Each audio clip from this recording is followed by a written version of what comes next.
We're really excited about what our Geoinformatics and Disaster Science, or GADS Lab, has done since it was formed 8 years ago. We started that in 2016, really very specifically focused on mitigation planning. And we've, of course, done a lot of mitigation planning in the state, but we've also done some planning outside the state. We have staff that have worked extensively on the Louisiana mitigation plans for their parishes and for the state. We also, as a group, have done some university mitigation plans. We've done ETSUs, which a lot of times universities don't have mitigation plans. We also completed the Tufts University mitigation plan in Massachusetts, in Boston.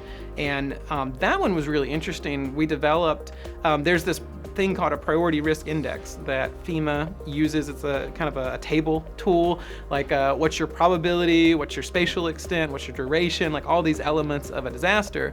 But one of the things that Tufts was really interested in was overall vulnerability to certain sectors. And so we developed what we call the Enhanced Priority Risk Index, or the EPRI.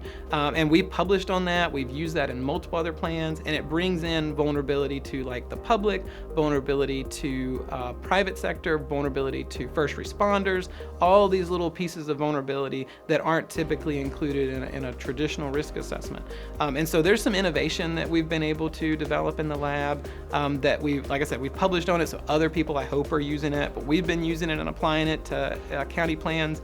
And we feel like it's really effective because that vulnerability factor is something that we can get a lot more feedback from the public on. You know, first responders, we can talk to them and say, okay, here's what we know about tornadoes in your area. What's your experience with tornadoes? How did they restrict your ability to provide services to the community? How much did they restrict your ability? And so we can start to rate that on a scale and then apply that to this larger formula for overall risk. And so we feel like we've developed a pretty comprehensive approach to doing that through the Geoinformatics and Disaster Science Lab. And like I said, really proud of that, and proud of our staff. It's not me that developed that, it was one of our staff that developed that index. And you know, there's just a lot of creative energy here. We really enjoy interacting with the community, interacting with the state, and developing new tools and products to kind of address resilience, address changes in climate, and improve overall mitigation planning in the state.